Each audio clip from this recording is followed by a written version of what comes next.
அனைத்து கட்சியும் நீங்கள் ஒன்று சேர்த்துட்டீங்கன்னு வச்சுக்கோங்க, உங்கள் கூட்டணி ஒன்று சேர்த்துறீங்க அப்படின்னா யார் அதுக்கு தலைவராக இருப்பா? அது வந்து அம்மாவின் சின்னத்துக்காண்டி ஓட்டு விடுமா? கண்டிப்பாக சின்னத்துக்கோசம் ஓட்டு விடும். எடப்பாடியை பார்த்துலாம் ஓட்டுக்கூடாது. அம்மாவோட சின்ன ரெட்டையிலையை பார்த்து.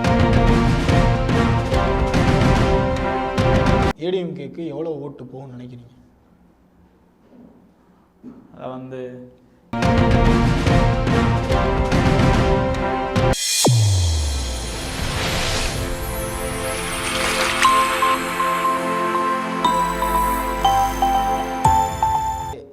அனைத்து கட்சியும் நீங்கள் ஒன்று சேர்த்துட்டீங்கன்னு வச்சுக்கோங்க, உங்கள் கூட்டணி ஒன்று சேர்த்துறீங்க அப்படின்னா யார் அதுக்கு தலைவராக இருப்பா?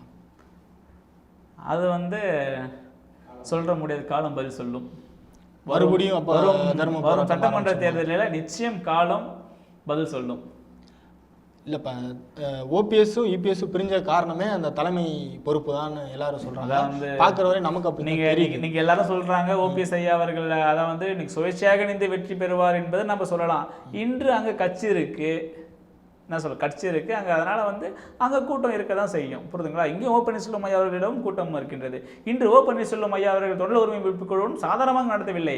அனைத்து மாவட்டத்திலும் சரி, அனைத்து சட்டமன்ற தொகுதியிலும் சரி, அனைத்து பகுதிகளிலும் பொறுப்பு போட்டு வச்சிருக்கின்றார். எல்லா வட்டச் செயலாளர், பகுதி செயலாளர், மாவட்ட செயலாளர் அனைவருக்கும் பதவிகள் வழங்கியிருக்கின்றார். அதனால் வந்து அனைத்து தொகுதியும் ஓ பன்னீர்செல்வம் ஐயா அவர்கள் ஆதரவாளர் இருந்து கொண்டு தான் இருக்கின்றார்கள். இன்று வந்து வெற்றி பெற்ற வாக்கை விட தோல்வியடைந்துள்ள வாக்கு சதவீதம் என்பது குறைவு. அதனால் வந்து போன சட்டமன்ற தேர்தலை எடுத்துக்கலாம். போன சட்டமன்ற தேர்தலில் டிடிவி தினகரன் தனித்து நின்றார்கள். அதை அனைவரும் அறிந்தது. மொத்த தொகுதியில் தனித்து நின்றார். அதில் அவர் எடுத்த வாக்கு சதவீதத்தால் தான் நம்ம இன்று தோல்வி அடைந்தோம் என்பது அனைத்து மக்களும் அறிந்ததே. அன்று அனைத்து இந்திய அண்ணா திராவிட முன்னேற்ற கழகத்தின் வாக்கு சதவீதம் அதிகம், திமுகவின் வாக்கு சதவீதம் குறைவு. ஆனால் யார் வெற்றி பெற்றார்கள்? திமுக தான் வெற்றி பெற்றது. நிறைய கட்சிகள் பிரித்துச்சு. ஆமா, டிடிவி அண்ணன் கட்சியா இருக்கலாம், சீமான் கட்சியா இருக்கலாம், அப்புறம் கமலஹாசன் கட்சியா இருக்கலாம். 3 சேர்ந்து பிரிச்ச ஓட்டு. ஆமா, இப்போ வந்து 2 அவர் வந்து இப்ப கிடையாது, இந்த இதுலயே களத்திலே கிடையாது. யாரு? கமலஹாசன் கிடையாது. அடுத்து நீங்க சந்திக்க போற தேர்தலில் வந்து 2 பேர் புதுசா வராங்க உள்ள. இப்ப அதுவும் பிரியும். இப்ப எதை நம்பி நீங்க? அதனாலதான் நிச்சயம் வந்து அடுத்த முறை கழகம் அனைவரும் கழகம் ஒன்றிணைய மட்டும் உறுதுணையாக சொல்லலாம். ஏன்னா நிச்சயம் ஒன்றிணைந்தால் மட்டுமே வெற்றி, அது அனைவரும் அறிந்தது. அதனால அம்மாவின் ஆட்சி, அம்மாவுடைய ஆன்மா சாந்தி அடைய அனைவரும் ஒன்றிணைவார்கள். அம்மாவின் தொண்டனாக தெரிவித்துக் கொள்கின்றேன். இப்ப நீங்க பிரிந்து இருக்கிறதெல்லாம் ஒன்றிணைக்க யாரு போராடுறப்ப? அதை வந்து அனைவரும் ஒன்றிணைக்க வேண்டும் என்றுதான் இன்று வரை குரல் கொடுத்து இருக்கின்றார்கள். சின்னம்மாவும் சரி, டிடிவி தினகரன் அவர்களும் சரி. நிச்சயம் வந்து அனைவரும் தொண்டர் உரிமை மீட்பு குழு என்றாலே அனைத்து ஒன்றிணைக்க தானே போராடி கொண்டிருக்கின்றது. இப்போ ஓ பன்னீர்செல்வம் ஐயா அவர்கள் நானா முதலமைச்சர் வரணும்னு சொல்றாரு. ஒரு தொண்டன் தான் முதலமைச்சர் ஆனோம் என்று ஓ பன்னீர்செல்வம் ஐயா அவர்கள் ஒரு பேட்டில் கூட சொல்லியிருக்கின்றார், புரியுதுங்களா? அதனால நிச்சயம் அவர் ஒன்றிணைத்து, சின்னம்மாவும் அனைவரும் ஒன்றிணைத்து, அண்ணன் டிடிவி தினகரன் அவர்களும் ஒன்றிணைக்கிறது சரிதானே. இப்போ என்னன்னா அவங்க ஒன்றிணைக்கான முயற்சி என்னவா பண்றாங்க? அது அவங்களோட ஸ்ட்ராட்டஜி என்ன? இப்போ வந்து நாடாளுமன்ற தேர்தல் நடைபெற்று கொண்டிருக்கின்றது. வரும் சட்டமன்றத்தில் தெரிந்துவிடும் அனைவரும் யார் ஒன்றிணைக்கின்றார்கள், யார் ஒன்றிணைக்கப் போகின்றார்கள் என்பது சட்டமன்றத்திற்கு முன்பு நாம் அனைவரும் அறிந்துடுவோம்.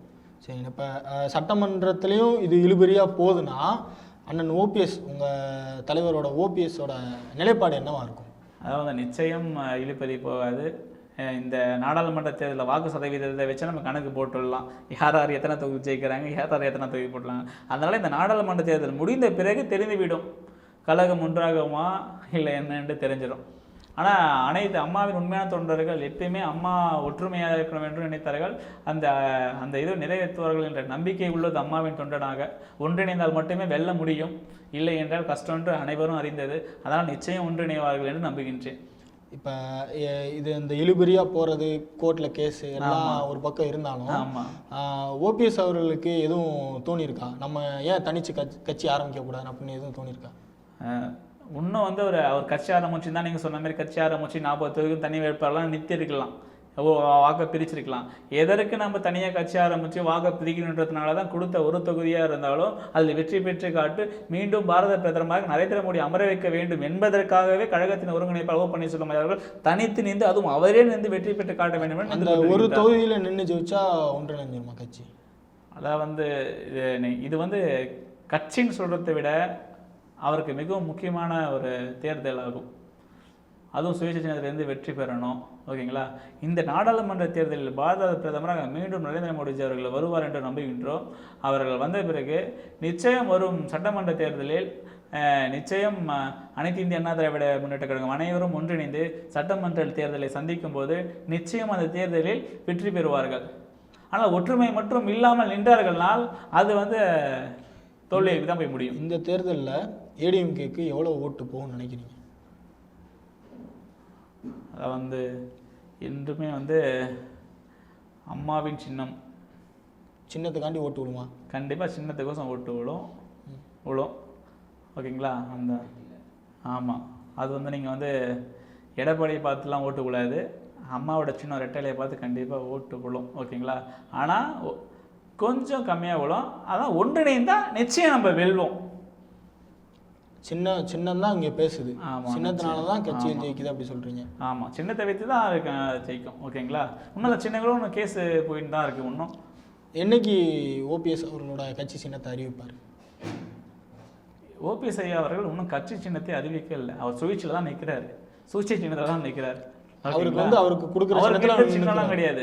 அனைத்து இந்திய அண்ணா திராவிட முன்னேற்ற கழகம் இரட்டைகளை மீட்டெடுக்க போராடி கொண்டிருப்பார் ஓ பன்னீர்செல்வம் ஐயா அவர்கள். அதனால இப்ப சுயேட்சையா இருக்காங்க. எந்த சின்னமா இருந்தாலும் நான் நேர்ந்து நான் வெற்றி பெற்று காட்டுறேன்ட்டு களத்துல இறங்கி இருக்கிறாரு. அந்த ராமநாத் கோயிலில் நம்ம நீங்க பார்த்துட்டு கூட நீங்க சொல்லலாம் ஐயா அவரோட கூட்டம் எப்படி இருக்கின்றது, மக்கள் செல்வாக்கு எப்படி இருக்கின்றது, படித்த இளைஞர்களின் செல்வாக்கு அனைத்தும் நாங்கள் அறிந்து கூட நீங்க சொல்லலாம். சரி, இப்போ தேர்தல் களத்தில் நீங்கள் இவ்வளோ போராட்டம் சந்திக்கிறீங்க எல்லாமே ஓகே. இப்போ தேர்தலில் புதுசாக சந்திக்கிறவங்க எல்லாருமே இப்போ ஓபிஎஸ் அவங்களாம் நிற்கிறத வச்சு ஆனால் நிற்க மாட்டாங்க, என்ன உறுதி? அங்கேயும் சுயேட்சையாக ஒரு சில பேர் இருப்பாங்களே. சுயேட்சையாக வந்து யார் வேணா நிற்கலாம், நீங்கள் கூட போய் நிற்கலாம். ஆனால் வந்து அம்மா வந்து 2 முறை முதலமைச்சராக்கணும் ஓ பன்னீர்செல்வம் ஐயா அவர்கள். அன்று அவர் அந்த தொகுதியில் என்னென்ன பண்ணியிருப்பார் எல்லாம் அனைவரும் அறிந்தது. அதனால் வந்து களத்தில் நானே நிற்கிறேன்னு இறங்கி நிற்ந்து வெற்றி பெறுவார். தொண்டர்கள் என்ன நினைப்பாங்க? அவர் இப்படி ஏடிஎம்கேல தான் இருக்காரு அப்படின்னு நீங்கள் சொல்கிறீங்க. அப்புறம் தனியாக நின்னா தொண்டர்கள் இப்போ இவங்க ஆதரவாக இருக்கிற தொண்டர்கள் கூட இவர் இப்படி போயிட்டாரு அப்படின்னு நினைக்க மாட்டாங்களா? அதான் வந்து நாடாளுமன்ற தேர்தலில் இது வந்து மிகவும் முக்கியமான தேர்தல். நாடாளுமன்ற தேர்தல் என்பது 3வது முறை யாரை தீர்மானிக்க வேண்டியது, இந்திய கூட்டணியா தேசிய ஜனநாயக கூட்டணியா என்பது. அதனால் வந்து இந்த கூட்டணியில் மோடிஜியை மீண்டும் பிரதமராக்குவதற்காக எங்கள் ஓ பன்னீர்செல்வம் ஐயா அவர்கள் களத்தில் இறங்கி வேலை செய்வதற்காக அவர் நாடாளுமன்ற தேர்தல் உறுப்பினராக நின்று வெற்றி பெறுவார். சரி, களம் தேர்தல் களம் யாருக்கு இப்போ பாதகமாக இருக்குது? அதான் வந்து கூட்டணியை வச்சே நீங்கள் சொல்லிடலாம் கூட்டணி எங்கே பலமாக இருக்குன்ட்டு. இன்று பிஜேபியுடன் கூட்டணியும் சரி, ஓ பன்னீர்செல்வம் ஐயா அவர்கள் இருக்கின்றார், எதிர் கூட்டணியும் சரி, நிச்சயம் பிஜேபியுடனான கூட்டணி வெற்றி பெறும் என்பது மட்டும் உறுதுணையாக சொல்லுகின்றேன். இப்போ இந்த தேர்தல் களத்தில் நீங்கள் ஓபிஎஸ்ன்னு சொல்லிகிட்டே இருக்கீங்க. ஆமாம், ஏன் இவ்வளோ தூரத்துக்கு ஓபிஎஸ் சப்போர்ட்டாக பேசுகிறீங்க? என்னை பொறுத்த வரைக்கும் அம்மாவின் தொண்டனாக சொல்கிறேன். அம்மா 2 முறை முதலமைச்சராக்கினவர் ஓ பன்னீர்செல்வம் ஐயா அவர்கள். 3வது முறையும் முதலமைச்சராகவும் சின்னம்மா அவர்கள் என்று பேட்டியில கூட சொல்லியிருப்பார். அதனால் வந்து அம்மா வழியில் வந்தவரை தான் நான் ஏற்றுக்க முடியும் தொண்டனாக, சொல்லுங்கள். அதனால் வந்து ஓ பன்னீர்செல்வம் ஐயா அவர்கள் தான் நான் தலைமையை எடுத்து நடைபெற்று கொண்டிருக்கின்றேன். அதாவது வந்து கடந்த 20 வருடமாக அரசியல் பயணத்தில் இருக்கின்றேன். எனது 20 வருடமாக ஓ பன்னீர்செல்வம் ஐயா அவர்களின் செயல்பாடுகளும் அவரது சேவைகளும் எனக்கு மிகவும் பிடிக்கும். அதனால் ஓ பன்னீர்செல்வம் ஐயா அவர்கள் மீண்டும் தலைமையில் அமர எங்கள் அம்மாவின் தொண்டனாக போராடி கொண்டிருப்பேன். முதலமைச்சர் ஓ பன்னீர்செல்வம் ஐயா அவர்கள் மீண்டும் தலைமையை ஏற்க வேண்டும், அனைவரும் ஒன்றிணைக்க வேண்டும், என்றும் கழக பணி ஆற்றுவோம், அனைவரும் ஒன்றிணைப்போம், கழகம் வென்றாகுவதற்கு நாம் அனைவரும் ஒற்றுமையாக செயல்பட வேண்டும் என்று அம்மாவின் தொண்டனாக உங்களிடம் கூறுகின்றேன். நன்றி, வணக்கம்.